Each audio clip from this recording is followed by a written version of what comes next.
piece is just as much a piece of poetry as it is music. The poem integrated into the music was written by Clement Clark Moore in 1822. It is now the tradition in many American families to read the poem every Christmas Eve. Miss H. Butler, a family friend of Moore, got the poem published on the condition that the author remained anonymous.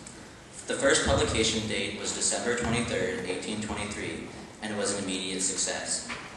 It was not until 1844 that Moore claimed ownership when he put the poem in one of his poetry books. Ladies and gentlemen, "'Twas the Night Before Christmas" by Newell H. Long.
Visions of sugar plums danced in their heads.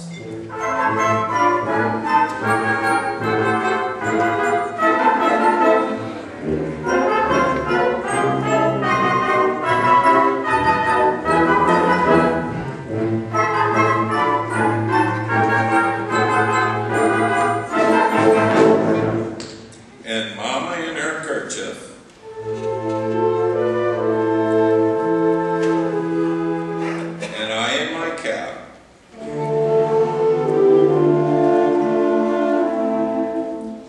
settled down for a long winter's nap.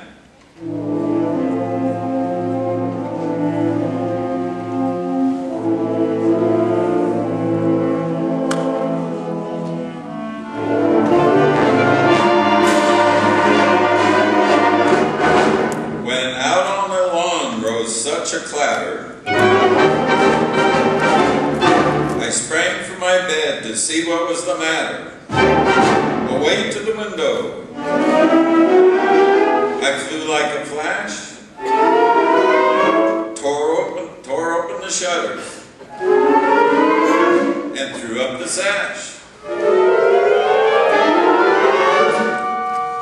The moon on the breast of the new fallen snow gave a luster of midday to the objects below. When, what to my wandering eyes should appear, but a miniature sleigh and 8 tiny reindeer.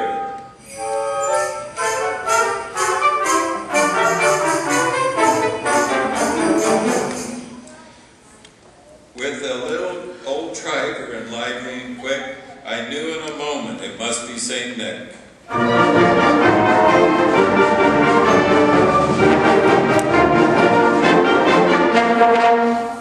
When rapid then eagles his purser they came, and he whistled and shouted and called them by name. Now Dasher, now Dancer, now Prancer and Vixen, on Comet, on Cupid, on Dancer and Blitzen.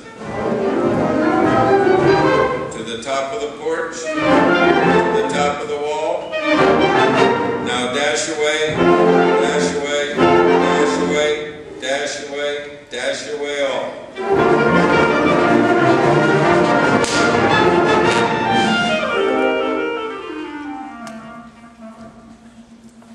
As dry leaves that before the wild hurricane fly, when they meet with an object mount to the sky.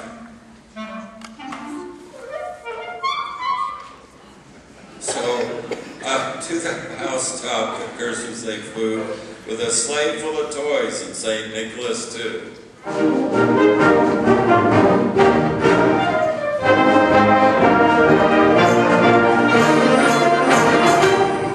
And then in a twinkle I heard on a woof the prancing and pawing of each little hoof.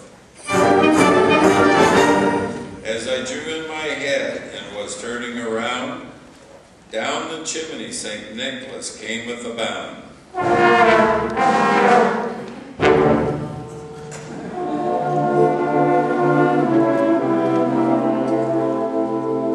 He was dressed all in fur from his head to his foot,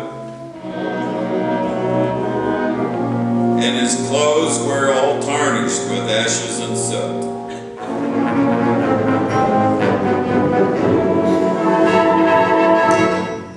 A bundle of toys he had flung on his back, and he looked like a peddler just opening his back.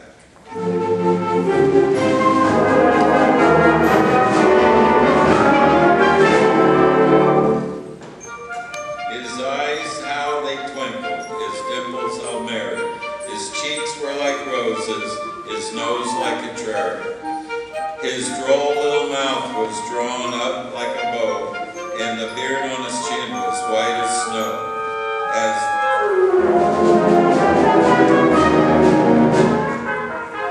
The stump of a pipe he held tight in his teeth, and the smoke encircled his head like a wreath. He had a broad face and a little round belly that shook when he laughed, like a bowl full of jelly.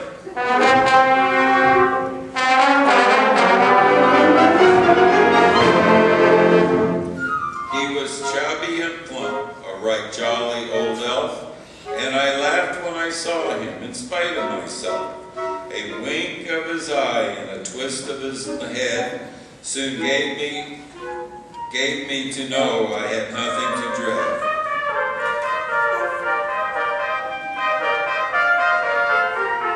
He spoke not a word, and went straight to his work, and filled the stockings, then turned with a jerk.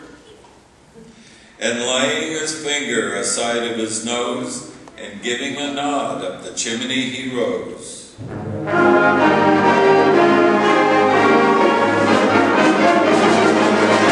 He sprang to his sleigh, to his team gave a whistle,